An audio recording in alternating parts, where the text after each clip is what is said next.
नमस्कार, मैं हूं संजय शर्मा। आप देख रहे हैं 4 PM न्यूज नेटवर्क। अभय दुबे जी के साथ रोज चर्चा करता हूं। आज मैंने पूछा, ये वक्फ बिल जो है, ये तो नीतीश कुमार और चंद्रबाबू नायडू के गले की फांस बन गया। बिहार में जिस तरह धड़ाधड़ धड़ाधड़ इस्तीफे हो रहे हैं, नीतीश कुमार को पसीने आ गए हैं। बिहार का चुनाव सिर पर है और जिस तरह से लोगों में गुस्सा बढ़ता जा रहा है, नीतीश को समझ नहीं आ रहा कि ये गुस्सा काबू में करे तो कैसे करें। क्या एक बड़ा संदेश दे रहे हैं? क्या वक्फ बिल जो है वो भाजपा के गले की फांस बन गया? और क्या सुप्रीम कोर्ट इस पर रोक लगाएगा? बातचीत बहुत शानदार तरीके से की है। सुप्रीम कोर्ट ने जिस तरह से तमिलनाडु के गवर्नर को लेकर सवाल खड़े किए हैं, और फिर मजे की बात तो यह है, उत्तर प्रदेश की गवर्नर के लिए बहुत बड़ी कार आ रही है। उत्तर प्रदेश की गवर्नर लगातार विवादों में रही हैं। उनकी बेटी के ऊपर आरोप लगते रहे हैं गुजरात में जमीनों के। उनकी बेटी की उत्तर प्रदेश की यूनिवर्सिटियों में खासी रुचि चर्चा का विषय है। तमाम मुद्दों पर अभय दुबे जी से बातचीत की है। चलते हैं अभय दुबे जी के पास। इस रिक्वेस्ट के संग चैनल को सब्सक्राइब करना और ज्वाइन करना ना भूलें। 4 PM न्यूज नेटवर्क में आपका स्वागत है अभय दुबे जी। वक्फ बिल को लेकर अब एनडीए के सहयोगियों को समझ में आ गया है कि जिंदगी में वो बड़ी गलती कर गए। जिस तरह से उनकी पार्टी में भगदड़ मच रही है, पार्टी में एक के बाद दनादन दनादन इस्तीफे हो रहे हैं। बिहार में तो बिल्कुल भगदड़ सी मच गई है। नवीन पटनायक के सांसद बगावत करने पर उतारू हैं। चंद्रबाबू नायडू का विरोध हो रहा है। इसका मतलब कहीं ना कहीं चिराग पासवान और जयंत चौधरी के लिए भी परेशानी बढ़ रही है। पूरे देश में ममता बनर्जी ने ऐलान कर दिया कि आप परेशान मत होइए मुस्लिम भाइयों, यहाँ पे वक्फ हम लागू नहीं होने देंगे। एक पूरे देश में जिस तरह का एक विरोध अचानक खड़ा हुआ वक्फ बिल को लेकर, भारतीय जनता पार्टी को उम्मीद नहीं होगी कि सहयोगी दलों के ऐसे पसीने आ जाएंगे। और बिहार तो खास तौर से जिस तरह से दनादन दनादन इस्तीफों की झड़ी लग गई है, एक के बाद एक इस्तीफे हो रहे हैं। चुनाव से पहले बिहार का सारा समीकरण बिगड़ता हुआ चला जा रहा है। क्या लग रहा है कि वक्फ में एक बड़ी गलती कर गई है? सुप्रीम कोर्ट में भी सुनवाई तय हो गई है, क्योंकि अब बहुत सारी याचिकाएं सुप्रीम कोर्ट तक पहुंची हैं। क्या लग रहा है ये कानून अब गले की हड्डी ना बन जाए मोदी सरकार की? कहीं ऐसा ना हो नायडू और नीतीश कुमार एंड टाइम पे अब टाटा बाय बाय कर लें, क्योंकि उनको अपनी अस्तित्व बचाने की भी लड़ाई लड़नी पड़ रही है। क्या लगता है आपको? देखिए, अब नीतीश, नायडू, चिराग और जयंत, इन चारों को ये लग रहा है कि भारतीय जनता पार्टी ने वक्फ का उनसे समर्थन करवाकर उनका कद छोटा कर दिया है। भारतीय जनता पार्टी का ये पुरानी कला है। इस कला में भारतीय जनता पार्टी पारंगत है कि वो अपने सहयोगियों को छोटा करती चली जाती है और इस तरीके से उस प्रक्रिया के जरिए अपने आप को बड़ा करती चली जाती है। यह 1980 से चल रहा है। 80 के दशक में भारतीय जनता पार्टी ने क्षेत्रीय शक्तियों की मदद लेनी शुरू की थी और 1990 में आके उनके साथ में एनडीए नाम का गठजोड़ कर लिया। उसके बाद से आप लगातार देखिए, जिन जिन पार्टियों ने भाजपा के साथ गठजोड़ किया वे छोटे होते चले गए और भाजपा बड़ी होती चली गई। आज अकाली दल का क्या हाल है आप देख रहे हैं। आज शिवसेना का क्या हाल है आप देख रहे हैं। नीतीश कुमार का क्या हाल है आप देख रहे हैं। चिराग पासवान का क्या हाल है आप देख रहे हैं। सबका हाल वही है। भारतीय जनता पार्टी की शैली यही है। अब आप जरा सोचिए, अगर ये चारों सहयोगी दल भाजपा के आला कमान से साफ कहते हैं कि देखिए, हम आपके इस वक्फ बिल का समर्थन नहीं करेंगे, आप इसको टाल दीजिए। भाई, टालने का पहला काम तो ये किया था कि संयुक्त संसदीय समिति को दे दिया। उसके बाद में और थोड़ा बड़े आराम से टाला जा सकता था इसको, आराम से 1-1.5 साल और टाला जा सकता था इसको। बिहार चुनाव के बाद तक तो टाला ही जा सकता था। 6 महीने टालना तो बाएं हाथ का खेल था सरकार के। अभी हम इसका अध्ययन कर रहे हैं, अभी हम ये कर रहे हैं, अभी हम इस पर मतैक्य बनाने की कोशिश कर रहे हैं। बहुत तरीके थे इस बात को टालने के, लेकिन भारतीय जनता पार्टी ने अपनी विचारधारात्मक गोटी तो लाल कर ली और इन लोगों की गोटी सफेद कर दी। इस तरीके से ये लोग अपने ही जनाधार में और अपने ही प्रशंसकों के बीच में, अपने ही कार्यकर्ताओं के बीच में इन लोगों को नुकसान हो गया। मैं बता रहा हूं, सबसे ज्यादा नीतीश कुमार को निजी तौर पे इतना नुकसान नहीं हुआ है, क्योंकि 2015 के चुनाव को छोड़ के जब लालू यादव के साथ चुनाव लड़ा था, वो पसमानदा मुसलमानों के वोट भी उन्हें नहीं मिले हैं बिहार में। लेकिन चिराग पासवान के उम्मीदवारों को इससे नुकसान होगा 100%। जयंत चौधरी के उम्मीदवारों को इससे नुकसान होगा और सबसे ज्यादा नुकसान होगा ऐसे नायडू के उम्मीदवारों को 2029 में। जब लोकसभा का और विधानसभा का चुनाव साथ साथ होगा। ये लोग इस नुकसान से बच नहीं सकते। और इस पूरी प्रक्रिया में भारतीय जनता पार्टी ने जो अपना नुकसान किया है वो ये है कि उसने इंडिया गठबंधन को मजबूत किया है इस प्रक्रिया में। देखिए, इंडिया गठबंधन के सामने और कोई विकल्प नहीं है। मैं इस चीज को और चीजों से जोड़ के आपको बताता हूं। आज राहुल गांधी कांग्रेस के अधिवेशन में भाषण देते हुए कह रहे हैं कि भाई जातिगत जनगणना होनी चाहिए। जातिगत जनगणना वो कह रहे हैं। अखिलेश कह रहे हैं पीडीए होना चाहिए। पीडीए क्या है? पिछड़ा दलित अल्पसंख्यक है। जातिगत जनगणना क्या है? उसके पीछे भी यही है कि पिछड़ों का, दलितों का और अल्पसंख्यकों का एक गठजोड़ बना। तो विपक्ष की एक दीर्घकालीन रणनीति बन रही है और भारतीय जनता पार्टी की एक ही रणनीति है, हिंदू मुसलमान करना है, हिंदू मुसलमान करना। ये उनकी दीर्घकालीन, अल्पकालीन, हर तरह की रणनीति एक ही है। इनकी एक दीर्घकालीन रणनीति बन रही है कि पिछड़ा दलित अल्पसंख्यक का गठजोड़ करना है। देखिए, पिछड़ा दलित अल्पसंख्यक का गठजोड़ हुआ, भारतीय जनता पार्टी पूरे देश में चुनाव हार जाएगी। उसकी सीटें आधी रह जाएंगी, अगर ठीक से गठजोड़ हो जाए आधी रह जाएंगी, 50% रह जाएंगी सीटें भारतीय जनता पार्टी की। और जब पिछड़ा दलित गठजोड़ बनेगा तो दूसरे समुदायों के वोट भी उस तरफ खींचेंगे चुंबक की तरह। और ये एक बहुत बड़ा खतरा है। और इस खतरे को लेकर भारतीय जनता पार्टी के अंदर अंदर परेशानी भी है। समस्या उनकी ये है कि हिंदुत्व का कार्ड, कठोर सांप्रदायिकता यानी हिंदुत्व का कार्ड खेलने के अलावा उन्हें और कोई राजनीति करनी आती नहीं है। भाई आखिरकार क्या कारण है कि मोहन भागवत बनारस से आए, सीधे लखनऊ आए? योगी आदित्यनाथ से उनकी मुलाकात नहीं हुई, क्योंकि योगी आदित्यनाथ भी जानते थे कि ये हमसे मिलेंगे तो हमको नसीहत देंगे कि संभल अंबल ना करो। उनकी तो राजनीति संभल करने पर निर्भर है, खुदवाने पर निर्भर है उनकी राजनीति। इसलिए वो मिलने ही नहीं गए सरसंघचालक से। यानी जिस सरसंघचालक से अभय जी, मेरी जानकारी यह है कि सरसंघचालक काशी में थे, तो योगी आदित्यनाथ ने प्रधानमंत्री के 11 अप्रैल के दौरे के बहाने काशी का दौरा लगाया, लेकिन भागवत जी ने समय नहीं दिया। लखनऊ आए तो समय नहीं दिया। बदले में क्या हो रहा है कि करणी सेना को क्षत्रिय प्रदर्शन के लिए अनुमति दे दी गई है। रामजी लाल सुमन दलित हैं, उनके घर पे हमला हुआ एक बयान के बाद, क्षत्रिय लोग शामिल थे। अब अचानक जिस तरह क्षत्रिय राजनीति उभार ले रही है उत्तर प्रदेश में, करणी सेना को अनुमति दी जा रही है, उससे एक बहुत बड़ा खतरा पैदा हो गया। दलित बनाम क्षत्रिय, ये एक मैसेज आ रहा है जो बहुत खतरनाक है, समाज के लिए नहीं होना चाहिए। बिल्कुल जी, हम दोनों एक ही बात कह रहे हैं। आपकी बात बिल्कुल सही, हम दोनों एक ही बात कह रहे हैं। आप इस तरफ से देखिए या इस तरफ से देखिए, दोनों में स्थिति यह है कि योगी आदित्यनाथ की जो राजनीति है वो सामाजिक न्याय की राजनीति का जो नाजुक पहलू, सामाजिक न्याय के मुद्दे के कारण जो राजनीति में नाजुक पहलू आ जाता है, जिसमें आपको कमजोर जातियों का समर्थन हासिल करना है, योगी आदित्यनाथ की जो राजनीति है वो उसकी कोई परवाह नहीं कर रही है। हाँ, इसका सीधा नुकसान तो भाजपा को हो रहा है और इसको आरएसएस देख रहा है। हाँ, राष्ट्रीय स्वयंसेवक संघ बिल्कुल नहीं चाहता है कि आप क्षत्रियवाद या ब्राह्मणवाद करके जो है आप दुर्बल जातियों के जो राजनीतिक तत्व हैं उनको नाराज कर दें, तो बिल्कुल नहीं चाहता है ये। इसकी वजह से सब तरफ पूरा भारतीय जनता पार्टी की राजनीति में एक असंतुलन कायम हो गया है।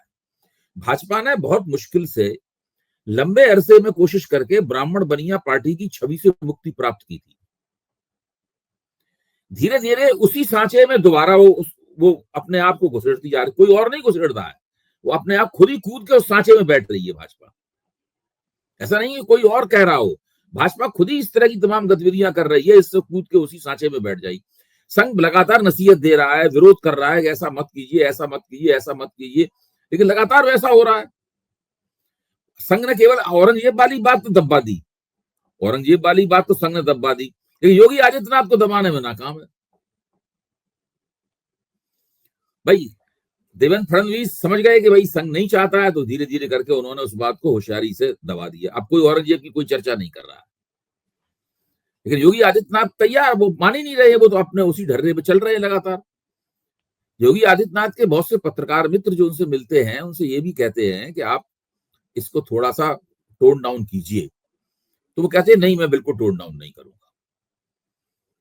और अब वो संघ के कार्यक्रम में जाके ये कह आए हैं योगी आदित्यनाथ कि लोगों को जो समझना है वो समझते रहे, मैं भगवा पहनता हूं और एक दिन सारी दुनिया ये भगवा पहनेगी।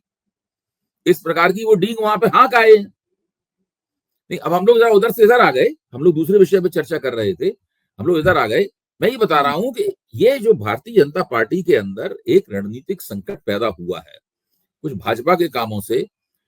देखिए, भाजपा ये तो चाहती है कि वो एनडीए में सबसे ज्यादा मजबूत रहे, लेकिन आज जो स्थिति में है, भाजपा में ये विश्वास नहीं है कि अकेले दम पे बहुमत प्राप्त कर लेगी।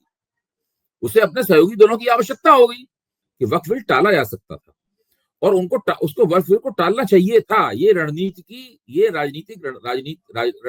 की जो पेचीदगियां हैं उनकी मांग थी, लेकिन भारतीय जनता पार्टी ने इन लोगों को दबाव में लिया और इनसे कहा कि आपको हम संयुक्त संसदीय समिति में आप कुछ सुझाव दीजिएगा, हम सुझाव मान लेंगे और उस स्तर के आधार पर आप कहिएगा कि हमारे सुझाव तो मान लिए गए। लेकिन ये मामला बिगड़ गया है, इनके हाथ से अब निकल गया है और इसका सबसे बड़ा नुकसान इनके पार्टनरों को हो रहा है और पार्टनरों को नुकसान हो रहा है, उसकी वजह से पूरी एनडीए को नुकसान हो रहा है। भारतीय जनता पार्टी को नुकसान दूसरे तरीके से, इसका हमने अभी जिक्र किया। भारतीय जनता पार्टी अपनी योगी आदित्यनाथ जैसे लोगों को काबू में कर पाने में पूरी तरीके से नाकाम है, वो नुकसान हुआ उस तरह से हो रहा है। और इसका फायदा मेरे ख्याल से विशुद्ध लाभ जो है वो इंडिया गठबंधन की पार्टियों को हुआ है। अच्छा भाई जी, जो सुप्रीम कोर्ट में याचिकाएं हैं, आपको लगता है कि सुप्रीम कोर्ट हस्तक्षेप कर सकता है? सुप्रीम कोर्ट इस कानून को रोक सकता है? सुप्रीम कोर्ट पूरी तरह कानून को रोकने की बजाय ये हो सकता है कि सरकार को ये सुझाव दे कि इसके अंदर आप कुछ चीजों को जोड़िए, घटाइए। क्योंकि तर्क ये होगा, अभिषेक मनु सिंघवी का और दूसरे वकीलों का तर्क ये होगा कि ये कानून जो है वो संविधान की जो कसौटियां हैं उस पर खरा नहीं उतरता और सुप्रीम कोर्ट इसी आधार पर इसकी जांच करेगा। और जो बुनियादी तर्क ही विपक्ष का ये है कि ये कानून की कसौटियों पर, संविधान की कसौटियों पर खरा नहीं उतरता और इस आधार पर सुप्रीम कोर्ट इस कानून में एक बड़े संशोधन का सुझाव दे सकता है। ये क्या, अगर ये सुझाव होगा, संशोधन का सुझाव होगा, तो क्या इसे मोदी सरकार की एक बड़ी हार के रूप में माना जाना चाहिए? निश्चित रूप से। अब आप सोचिए, तर्क ये है कि सब कानून जो है वो भ्रष्टाचार के खिलाफ कड़ा बनाया जा रहा है, लेकिन कानून में पिछले वक्त 2013 के वक्त कानून में जो सजाएं थी वो सजाएं तो कम कर दी गई हैं इसमें। कम, जैसे किसी चीज के बदले में कैद बामशक्कत थी, यानी सश्रम कारावास था, उसमें केवल कारावास कर दिया गया है। मतलब इस तरह सजाएं और कम कर दी गई हैं। लोग ये कह रहे हैं कि ये जो लाखों करोड़ों रुपए की जमीनें हैं, ये अपने उद्योगपति दोस्तों को दी जाएंगी वक्फ की, एक काम क्यों नहीं करती? मेरा अपना मानना यह है कि जो अल्पसंख्यक हैं उनके लिए सबसे जरूरी चीज शिक्षा है। अगर वो पढ़ लिख जाएंगे तो एक बहुत बड़ा बदलाव मुस्लिम कम्युनिटी में होगा। तो सरकार ये ऐलान कर दे कि वक्फ की जितनी प्रॉपर्टियां हैं, अगर मान लीजिए, तो हम उस पर बढ़िया हम कॉलेजेस खोलेंगे, अलीगढ़ मुस्लिम यूनिवर्सिटी की तरह से विश्वविद्यालय खोले जाएंगे, इंजीनियरिंग कॉलेज खोले जाएंगे, मेडिकल कॉलेज खोले जाएंगे, अल्पसंख्यक समुदाय को विकास किया जाएगा। इस तरह की घोषणा कर दे तब भी एक मुस्लिमों में एक अच्छा संदेश जाएगा, हमारी प्रॉपर्टी पे इस तरह के शिक्षण संस्थान खोलेंगे कि हमारी ये कि वक्फ का जो इतिहास, आपकी बात अच्छी है, लेकिन मेरी समझ ये है कि वक्फ का जो इतिहास है वो वक्फ को इस पर्पस से बनाया नहीं गया था। अब दिक्कत की बात क्या है, जैसे मस्जिदें हैं, मजारों पे तो चढ़ावा आता है, मंदिरों में भी चढ़ावा आता है, मस्जिदों में कोई चढ़ावा नहीं आता। सवाल यह है कि लाखों मस्जिदें जो इस देश में हैं उनका रखरखाव कैसे होगा? ये एक बहुत बड़ा इशू, बहुत बड़ा मुद्दा है। बहुत सारे खानकाह हैं, उनका रखरखाव कैसे होगा? बहुत सारी ऐसी चीजें हैं। वक्फ का इंतजाम, वक्फ का बंदोबस्त इसीलिए किया गया था ताकि उनको कुछ जमीनें दे दी जाएं, उस जमीनों के आधार पर, और उन जमीनों को आप किसी व्यक्ति को व्यक्तिगत रूप से कोई चीज दान दे दें, अब वो व्यक्ति उस चीज का स्वामी हो गया, वो उसको बेच सकता है। वक्त जो की गई है, जो अल्लाह को चीज दी गई है, उसको बेचा नहीं जा सकता है। ठीक बात है। ये उसी तरीके से है कि अगर आप तिरुपति मंदिर को या काशी विश्वनाथ मंदिर को कोई जमीन दान दे दें, तो उस जमीन का मालिक कौन होगा? उस जमीन का मालिक बाबा विश्वनाथ हो जाएंगे। उस जमीन के मालिक बाबा विश्वनाथ हो जाएंगे। तो जो डीटी है, यानी जो मूर्ति वहां लगी हुई है भगवान की, वो भारतीय कानून में एक फरीक होती है, वो एक पक्ष होती है। मुकदमा भगवान की मूर्ति के पक्ष में या खिलाफ, भगवान की खिलाफ या पक्ष में लड़ा जाता है। हाँ, रामलला के सारे मुकदमे इसी तरीके से लड़े जाते थे। उसी तरीके से इस्लाम में भी नियम है कि वहां पर जब जमीन दान दी जाती है तो अल्लाह की हो जाती है। दूसरा एक और समझने वाली बात है जो मैं आप मेरे ख्याल से 4 PM के दर्शकों को इससे लाभ भी होगा कि जो वक्फ बोर्ड है वो कोई प्राइवेट बोर्ड नहीं है। ये पूरा बोर्ड सरकार नियुक्त करती है। हर व्यक्ति सरकार द्वारा नियुक्त किया हुआ होता है उसमें। जो उसका मुतवल्ली होता है या जो भी होता है, संचालक मैनेजर होता है, सब चलो सरकार द्वारा नियुक्त होते हैं। अगर उसमें भ्रष्टाचार है तो सरकार द्वारा नियुक्त किए गए लोगों द्वारा किए जाने वाला भ्रष्टाचार है। ठीक बात है। आप उस भ्रष्टाचार का आरोप मुस्लिम समाज के ऊपर नहीं डाल सकते।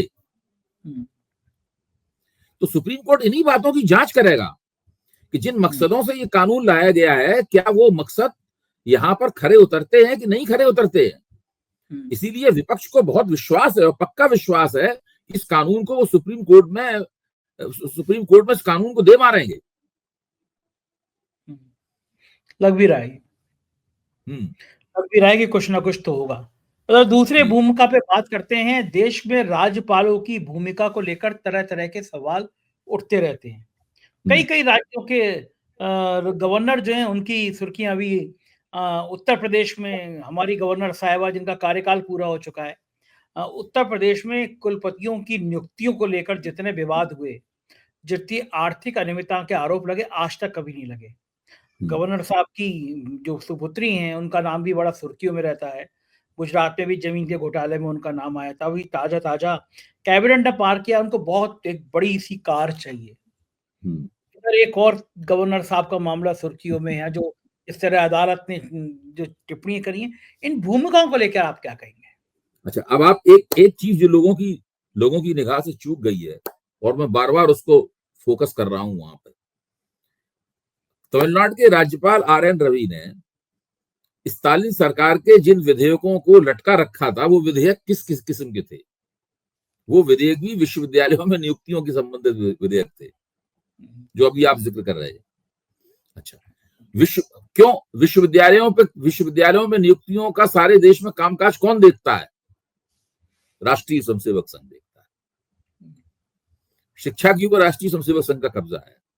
इससे आप अंदाजा लगा सकते हैं कि RN रवि ने वो तमाम विधेयक क्यों रोक रखे थे। क्योंकि स्टालिन RSS तमिलनाडु में शिक्षा का बंदोबस्त स्टालिन RSS के हाथ में देने से नहीं देना चाहते, रोके हुए उस बात को। उसी हिसाब से वो कानून बना रहे हैं। मुझे तो लगता है कि तमिलनाडु के राज्यपाल के खिलाफ सुप्रीम कोर्ट ने जो जजमेंट दिया है उसका फायदा उठाकर दूसरी जो गैर भाजपा सरकारें हैं वो भी अपने यहाँ ऐसी किस्म का काम कर सकती हैं।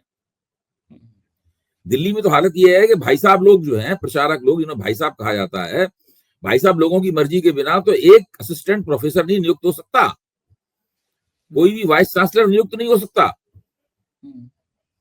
जो इंटरव्यू कमेटियां बनती हैं वही लोग बनाते हैं। यूनिवर्सिटियों की जो एकेडमिक काउंसिल है उन्हीं के लोग होते हैं। और जब वो खड़े हो जाते हैं तो गवर्नर मजबूर हो जाता है उनकी बात मानने के लिए और उसी हिसाब चलने के लिए। ये हालत है। सही बात है। सत्ता का जो भाजपा के जरिए जो राष्ट्रीय स्वयंसेवक संघ को सत्ता प्राप्त हुई है उसकी सबसे मुखर अभिव्यक्ति शिक्षा के क्षेत्र में होती है।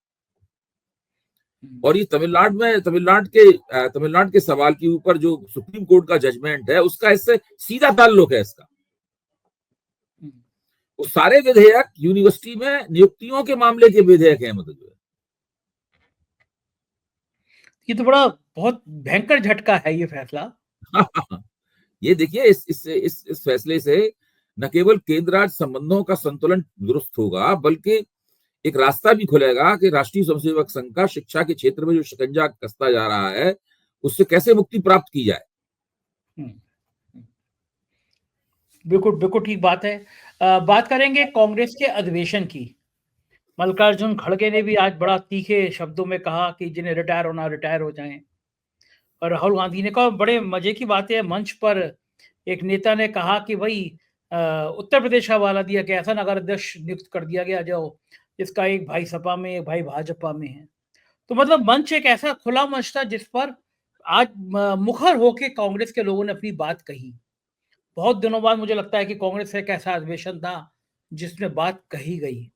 क्या लगता है इस अधिवेशन से क्या संकेत निकल सकते हैं और प्रियंका गांधी क्यों नहीं गई सम्मेलन? सबसे बड़ा संकेत तो इस अधिवेशन से ये निकलता है कि कांग्रेस अब जुझारू मोड में आ गई है और कांग्रेस जमीनी स्तर के नेताओं को तैयार करना चाहती है और वो इस तर्क को मानने के लिए तैयार नहीं है कांग्रेस आला कमान कि अगर जिला अध्यक्षों को आप ताकत दे देंगे तो विधायक दल के नेता की ताकत कम हो जाएगी और राज्य के अध्यक्ष की ताकत कम हो जाएगी।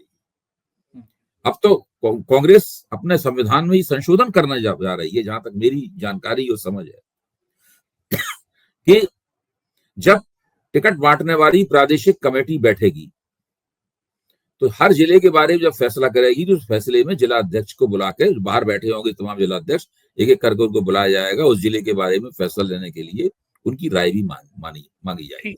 जरूरी भी है, होना भी चाहिए। और उसके लिए उन्होंने जिला अध्यक्षों को यह आश्वासन दिया कि आपको हम जिम्मेदारियां देंगे, आपको हम जिम्मेदारियां भी देंगे और अधिकार भी देंगे, और उन अधिकारों का इस्तेमाल करके आप उन जिम्मेदारियों को पूरा करें, उसके हिसाब से हम आपके काम की रेटिंग भी करेंगे, उसके हिसाब से संगठन में आपकी प्रगति सुनिश्चित होगी। ये 2009 के बाद या उससे कम से कम 20 साल के बाद ये पहली बार ऐसा हो रहा है। और हम जानते हैं, मैं 4PM के मंच पे इस बात को कह भी चुका हूं, इस गुजरात के कॉन्क्लेव को करने से पहले 3 जिला अध्यक्षों के बड़े सम्मेलन दिल्ली में हुए थे और उन सम्मेलनों में जिला अध्यक्षों ने मन की बात सुनाई आला कमान को, आला कमान ने बात सुनी हमदर्दी के साथ में और उन्हें तरह तरह के आश्वासन दिए गए। आप जिन उत्तर प्रदेश के जिस भाषण का जिक्र कर रहे हैं, अतुल मिश्रा जो वहां के उम्मीदवार थे, उनका भाषण था कानपुर के, उन्होंने ये कहा था ये, और उस पर तालियां बजाने वाले कौन थे? आला कमान के लोग तालियां बजा रहे थे उसकी। मंच पे बैठे लोग सोनिया गांधी तालियां बजा रही थी। इससे आप अंदाजा लगा सकते हैं कि कांग्रेस इस वक्त किस मोड में है। कांग्रेस अपना कील काटा दुरुस्त कर रही है और बॉटम अप संगठन को, बॉटम अप, टॉप डाउन नहीं, बॉटम अप ले जा रही है संगठन को। प्रियंका गांधी कहाँ है? किसी वजह से हो सकता है कि उसका कारण हमें नहीं पता है, उनको होना चाहिए था वहां पे, वो अच्छा होता वो होती, लेकिन कोई निजी वजह भी हो सकती है इसकी वजह से वो नहीं है, और तो कोई कारण नहीं हो सकता इसके पीछे। आपको क्या लगता है कि गुजरात में अधिवेशन को करने का सबसे बड़ा कारण क्या होगा? भाई इससे जुझारू, कांग्रेस की जुझारू स्पिरिट है वो उससे निकल के आती है ना भाई। आप भाजपा की सबसे बड़ी प्रयोगशाला है, सबसे बड़ा जो गढ़ है भाजपा का, 2 आदमी उस देश को चला रहे हैं, वो गुजरात के ही हैं, वहीं पे जाके सम्मेलन करना और सरदार ये ऐलान करना कि सरदार पटेल की पार्टी है ये कांग्रेस। वो लगातार ये ऐलान कर रहे हैं कि सरदार पटेल की पार्टी है, नेहरू इंदिरा की ही पार्टी नहीं है केवल। आप मल्लिकार्जुन खड़गे ने उद्घाटन भाषण दिया था, आप उसको पढ़ लीजिए, इंदिरा गांधी का नाम भी नहीं लिया उन्होंने उसमें, सरदार पटेल का नाम लिया है। कारण क्या है? देश भर में कुर्मी वोटों पे मैसेज है बहुत भयंकर वाला। कुर्मी वोट नहीं, देखिए भारतीय जनता पार्टी ने सरदार पटेल को एप्रोप्रिएट किया, उनका विनियोग किया, उनको हड़पने की कोशिश की कांग्रेस से, और एक सीमा तक कांग्रेस ने चूंकि ठीक से विरोध नहीं किया इसलिए वो कामयाब भी हो गए। और नेहरू को पटेल के खिलाफ खड़ा करते हैं, पटेल और नेहरू की टक्कर करवाते हैं, जबकि ऐसी कोई टक्कर थी नहीं इस तरह की। तो कांग्रेस उस पूरी गलती को दुरुस्त कर रही है और ये होना भी चाहिए। सरदार पटेल का राष्ट्रीय स्वयंसेवक संघ और भाजपा से कोई संबंध नहीं था, उन्होंने तो राष्ट्रीय स्वयंसेवकों पर प्रतिबंध लगाया था। ये तो बड़ा चर्चा में है कि जब गांधी जी की हत्या हुई थी तो उन्होंने आरएसएस के सरसंघचालक गुरु गोलवलकर को पत्र लिखा था कि जब गांधी जी की हत्या हुई तो आपके लोगों ने मिठाइयां बांटी, खुशियां मनाई। ये पत्र भी बड़ा चर्चा में है कि हाँ, तो बहुत पुरानी बात है। सब पहले अब देखिए, जब अधिवेशन के जरिए ये बातें आ रही तब चर्चा हो रही है, पहले बात ऐसी कही जाती थी, चर्चा नहीं होती थी। मैं 100 दफे तो मैं सुन चुका हूँ इस बात को। वो अच्छा, वो आपने जो औरंगजेब वाली बात कही तो ग्रोह की एक बात मुझे याद आ गई बड़ी मजेदार। इस औरंगजेब के बहाने उन्हें राजस्थान की दिया कुमारी के बारे में पूछा कि इनका औरंगजेब से क्या संबंध है। अब ग्रोह तो हर एक की जन्मपत्री निकाल देता है। ग्रोह ने तुरंत बता दिया कि भाई पूर्वज से पूर्वज, इनके पूर्वजों की जोधाबाई और अकबर की कहानी तो सबको पता ही पता है। और फिर निकल दिया कि हाँ भाई, दूर में रिश्ते में राजकुमारी दिया और औरंगजेब के पूर्वज, दिया के पूर्वज रिश्तेदार थे। अब ये बताइए, इस बात को आने के बाद करणी सेना किस मुंह से विरोध करेगी रामजी लाल सुमन का? या किसी का भी जो औरंगजेब को लेकर विवाद पैदा कर रहे हैं। और राजकुमारी दिया क्या कह देंगी कि अब भाई हमारे पूर्वज अब औरंगजेब के रिश्तेदार नहीं थे, जोधा हमारी रिश्तेदार नहीं थी। मामला बड़ा फंस गया ना, ग्रोक ने सब गड़बड़ कर रखा है। देखिए, इसमें इसमें है क्या, बात आपकी सही है लेकिन ये जो राजनीति है ना, इस राजनीति का तरीका कुछ बदल गया है। इसमें आप तर्क के आधार पर राजनीति नहीं होती। आप बहस में आप सोचते हो कोई ये डिबेटिंग कंपटीशन नहीं हो रहा है, जिसमें हमने ऐसा तर्क दे दिया, इसमें सामने वाला लाजवाब हो गया, चुप हो गया, मंच से उतर गया, हार गया। वो आप कुछ भी कहते रहिए, आप नरेंद्र मोदी की गलतियां उनके सामने पेश कर दीजिए कि आपने अपने 10 साल में जो भाषण दिए हैं उसमें आपने ये 200 गलतियां की हैं तथ्यों की, उनके ऊपर इसका कोई असर नहीं पड़ता।